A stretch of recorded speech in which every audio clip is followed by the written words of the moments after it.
Hey everyone, Mark here with Nerd Taku, and today I'm going to be doing a quick little video review of a little game called Resident Evil Revelations 2, Episode 1, Penal Colony. For those of you who haven't really played the game or iffy on it, and don't really know too much about it, I should say, it's the sequel to Revelations, the first one that came out on 3DS and then got ported to the PS3. This time around, Capcom split it up into 4 episodes, and the good thing about this game, other than other episodic games out there that I won't mention, is that every episode is releasing every week. So by the time this video goes up, I believe episode 2 will be out. I'm gonna have time to put this video up. This game takes place between Resident Evil 5 and 6, and I'm gonna just flat out say it. I kind of, marked out and got excited because you got to play as Barry Burton again. Barry was one of my favorite characters of the whole entire franchise, besides Chris Redfield. And you also get to play as Claire and Barry's daughter, Maura. And then there's also some creepy little girl that accompanies Barry named Natalia. So yeah, this game, honestly, I didn't really care for 6. 5 was alright. I enjoyed the co-op, that's about it. I haven't really enjoyed a Resident Evil game since Code Veronica. And this one kind of had the Code Veronica feel to it, because first off, you start off, you're in, there's a nice opening cutscene which looked amazing. And you see at TerraSave, this new company, blah blah blah. I won't go into any of the details of companies or anything like that to avoid spoilers, but basically, all of a sudden people break in, Claire and Maura are kidnapped. You wake up in some sort of prison psych ward that's all decaying and there's blood everywhere. This game looks good. It kind of had some dull designs here, but mainly that's the creatures. There wasn't really a good variety of creatures or enemies. I don't know. They're not zombies. They're like bioweapons, but I hate saying bioweapons, so I'm just gonna call them creatures. So basically, with that being said, it was thriller. This was more like the old school survival horror thriller type game, whereas I felt, 5 and 6, while they tried, had too much action to it. It was too much of almost like an action game, kind of like how Dead Space started off as like a space survival horror with a lot of thriller elements to co-op action by the time 3 came out. But yeah, in the first half of the game, you get to play as a co-op team. You could either do it with your friends or an AI between Claire and Maura. Definitely varying gameplay styles. Claire, you get your knife, you get your pistol and a shotgun eventually, so you can just lay into enemies. Whereas in Maura, you get a flashlight and a crowbar. Which isn't really bad because you're going to switch a lot. It's going to change your gameplay style. There's going to be doors you can't get through. Next thing you know, you switch over to Maura, use her crowbar, you can get in, or you could use the flashlight to blind enemies, which I thought was really cool, then set them up for a good, kick or a well-placed headshot with a pistol. I really found myself switching back and forth between the characters a lot, and I want to say their gameplay for the first half of the game was more of a what the hell's going on, let's solve a few minor, not too overly complicated puzzles and get the hell out of here. And then, I don't want to say, it was a little bit over an hour when I finished their part of the story. And then obviously it switches over to Barry, and he's just a complete fucking badass. When his storyline is he's in a boat basically, and he hears their distress signal that Maura makes when they make it to the radio tower. That's all I'm going to say for what happens with that. And so he just arrives on the island, and he bumps into a little girl, Natalia, and she apparently... This is where the varying gameplay is really are showcased, because with her, with Natalia, I should say, you get to, when you're in crouch position, you actually get to sense where the enemies are, which is something I don't want to say I was confused by it.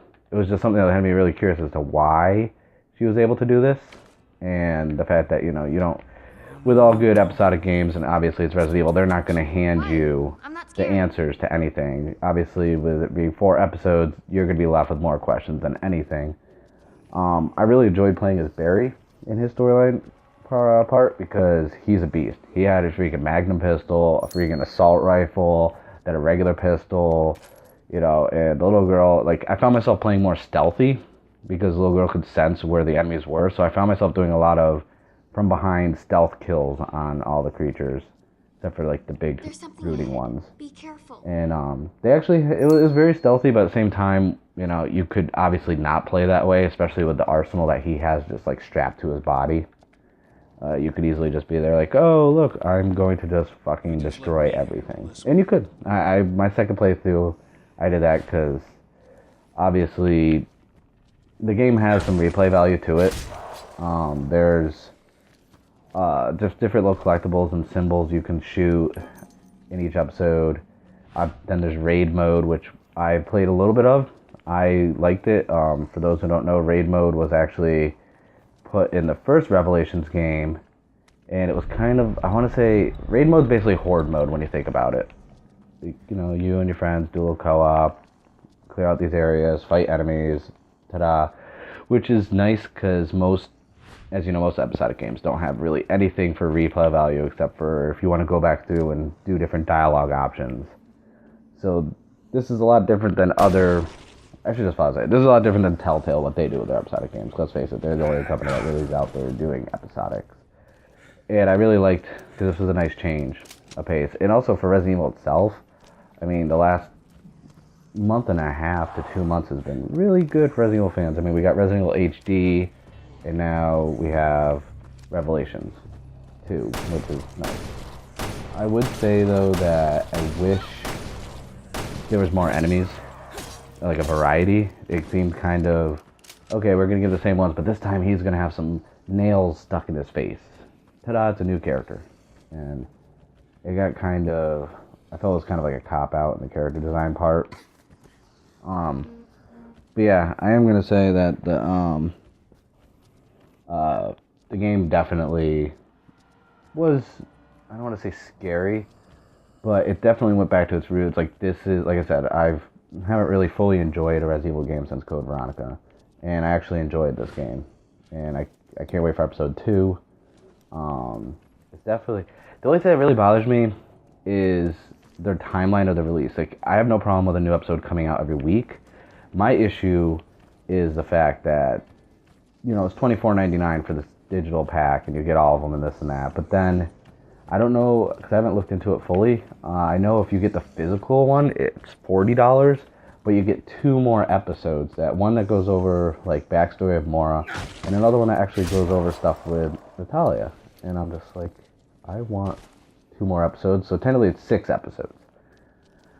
Actually, I just checked. You do get it with the digital season pass too, so never mind. Just completely forget I said that. I'll probably edit that out. But yeah, completely off topic. But yeah, the game is a lot of fun. If you haven't checked it out yet, I would suggest it. I do warn you though, this is one of those games where by the end of episode 1, you're not gonna really have an idea of anything that's going on. Yeah. Which, it's frustrating because I want to know more, but I know that I only have to wait 1 week to get more answers. If they'll even do that, it might be like a lost situation because you are on an island. They might just make you have more questions by the time you finish episode 2. But yeah, that's it for this review. Sorry for the audio, like, sound effect. Like, I'm working on new audio setup, so I'm still getting used to everything. And you can probably hear me playing video games in the background because actually I'm playing some other games. But yeah, be sure to like, comment, subscribe to the channel. I have about 4 or 5 video reviews going up within the week besides this one. I got the long-awaited Order review. That took a while to piece together all the video clips. I didn't want to ruin anything for everybody.